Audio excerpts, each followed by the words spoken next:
Hello, everyone. My name is Robert Zimmermann. I'm the CRO here at Qualified, and I'm incredibly fortunate to be joined today by Anna Rosenman, CMO of Automation Anywhere, and Sid Kumar, our SVP of RevOps at Hubspot.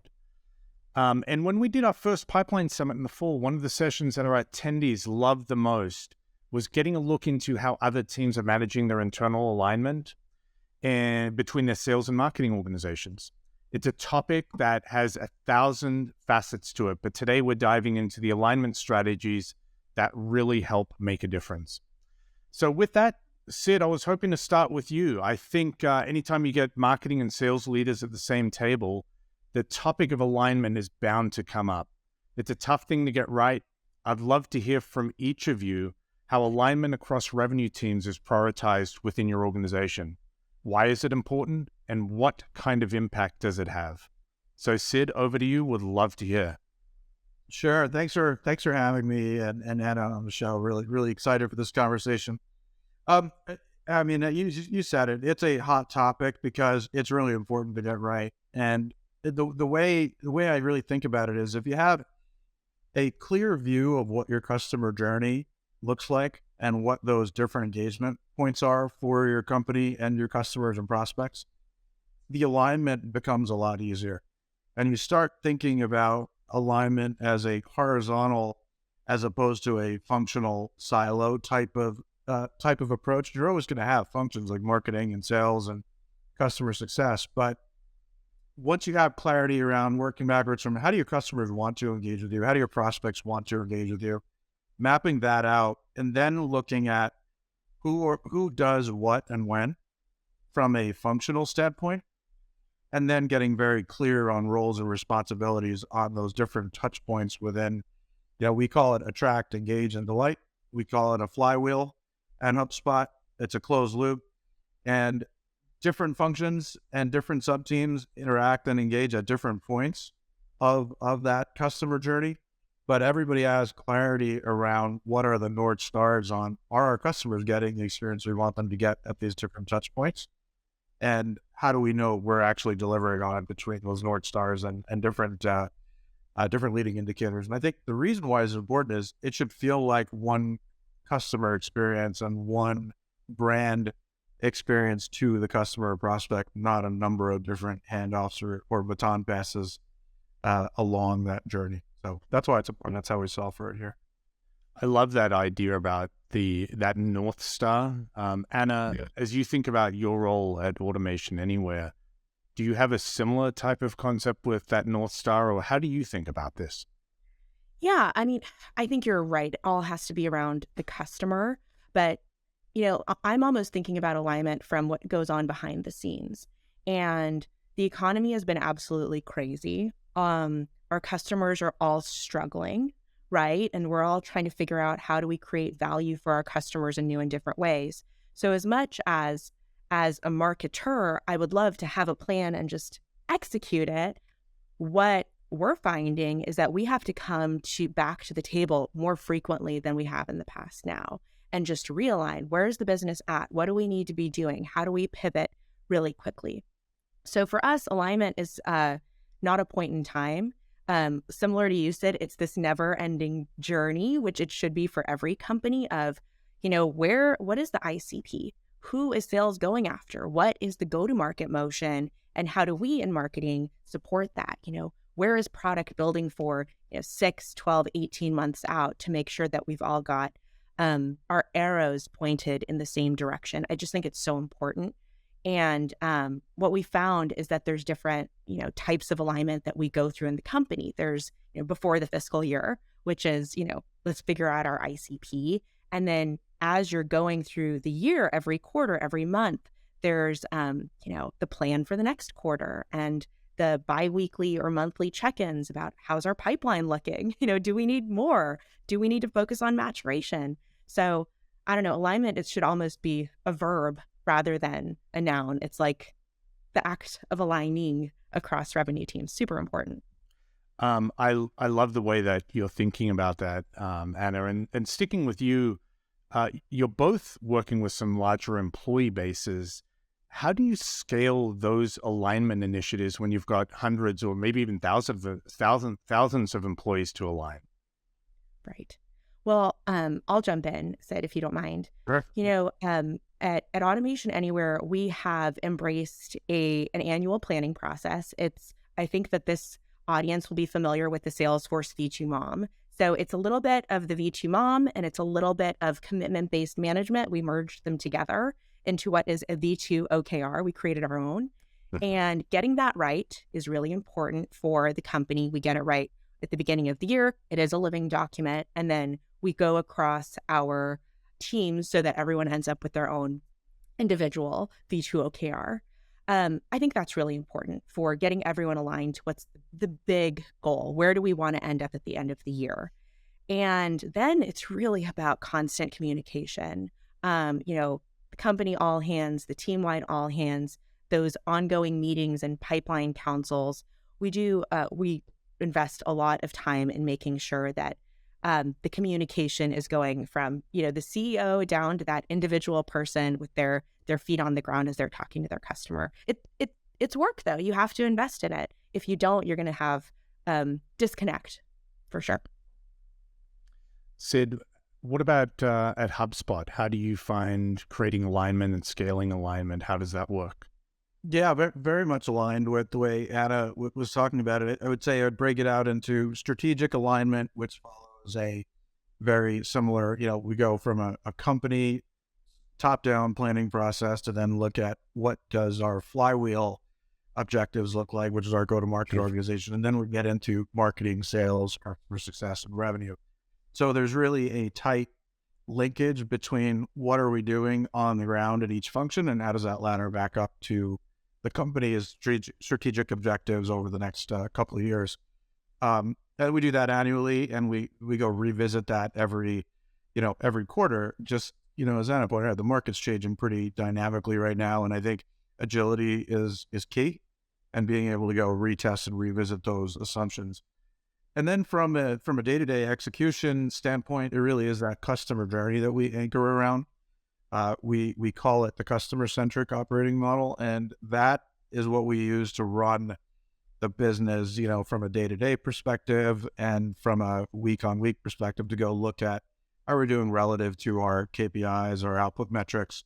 And so the theme here, I think, is strong process aligned with strong communication. So very much agree with Anna and it's not one time, it's ongoing and recurring, and something that it has to be an always on muscle, especially in this market. You've both alluded to the market conditions that are out there, and they are challenging. And it's interesting, there's this kind of cycle that marketing and sales teams get into when things aren't going well, whether it's providing quality pipeline, converting those leads that marketing created, with sales isn't acting on those as to marketing's satisfaction. How do you combat this finger pointing across organizations? What have you done in your individual teams to do that? And maybe start with you, Anna.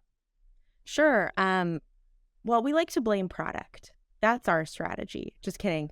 I think that when everything is good, everyone's a winner, right? When everything is good, when everyone's hitting their numbers, the marketing is perfect, the sales guys are so talented, the product's perfect. It's when things, it's when the company isn't necessarily achieving their goals. It's that finger pointing begins. And I never think it would be too easy if it was as simple as the leads suck, right? Or the sales guys need to be doing one thing differently. It's usually a combination of factors. So how do you get to that consensus, or how do you get that problem clarity? I think the first thing that's really important is, do we agree on the data?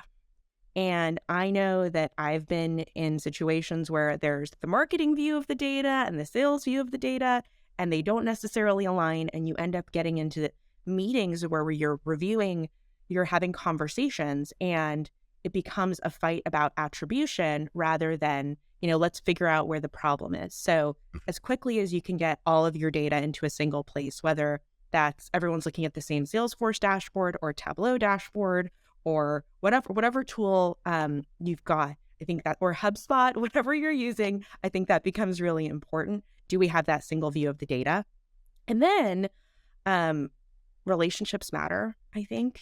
How well do you get along with, how well do I get along with my CRO? Am I able to come to him and say, yeah, okay, maybe we can do something different with how we're bringing in pipeline. Maybe we're qualifying, our qualification process is a little bit too generous. That's on me. We'll work on that. We'll go to events. We'll do the things that you want. What about you? Like, what's your strategy to improve as well? And I think when you've got that shared data and that vulnerability that it's probably not just one problem, it becomes easier to solution. That's been my experience. Sid, since you own the revenue operations function, how do you create an effective feedback loop between revenue teams to eliminate this blame game?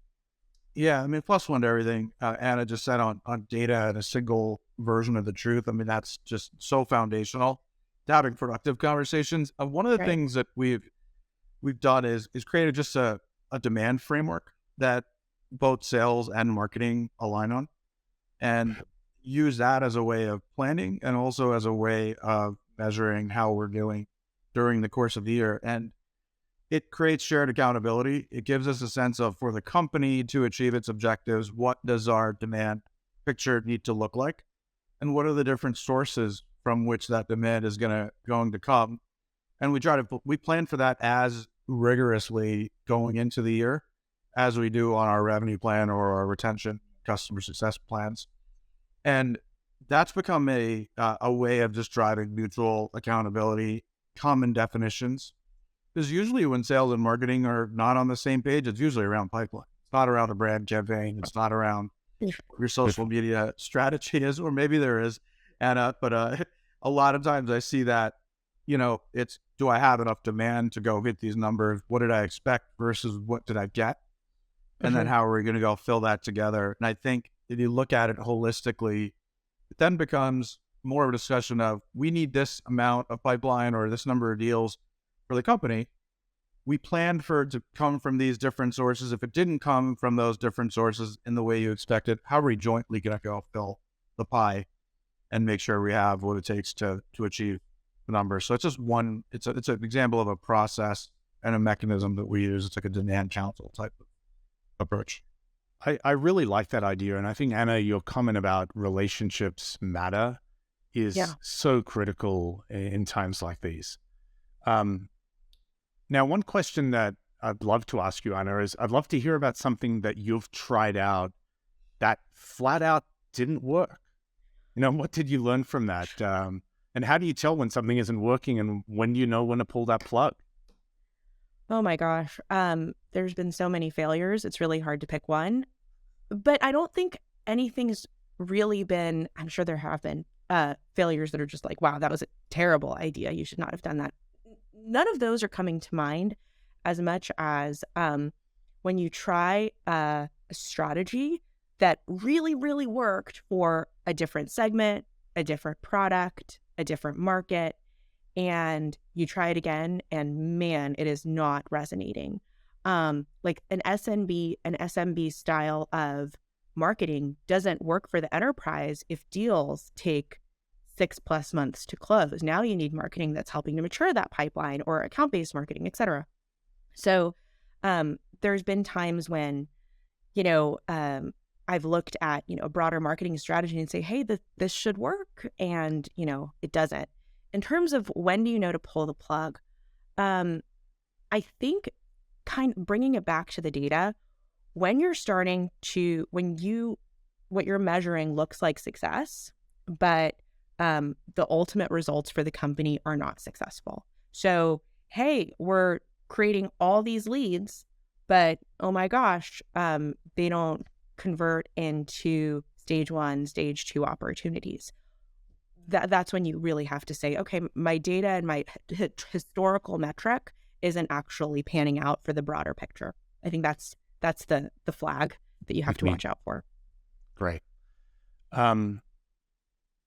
Sid, when you were talking about the framework earlier, I want to take that into some discussion around goal settings.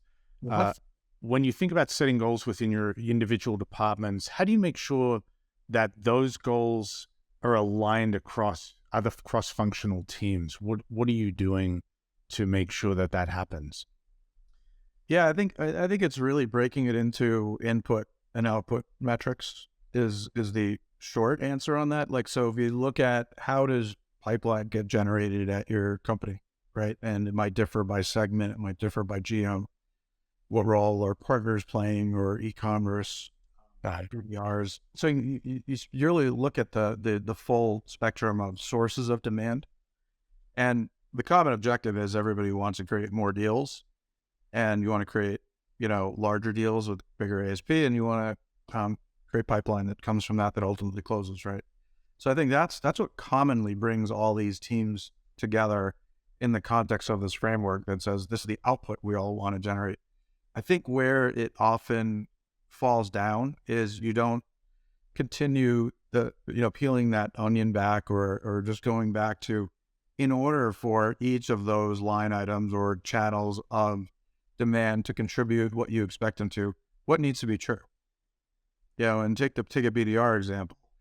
How many meetings do they need to be having in order to generate that volume of pipeline based on your conversion rate of meetings to pipeline? In order to have that many meetings, how many emails, LinkedIn messages, like social, interactions that they need to have? And those equations it's a math equation that's based on your company and what your specific situation is. You want to continually optimize and look at how do you improve those conversion rates. And I think there's an analogy for partners and for, reps and leads, right? And each of them is going to have a different set of input metrics and leading indicators. So I think it's as important as when you get that shared alignment and framework around contribution and relative mix, that you don't stop there and you go back and go do the homework around, does everybody have clarity around what activities and inputs are required to get there?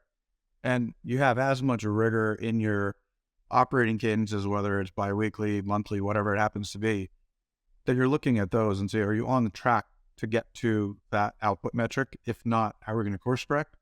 Or if there's something more systematic that you are not going to be able to course correct, do we have the ability to go pivot to another channel that's going to over-rotate, that is working more effectively and can overcompensate so the company still achieves its objectives?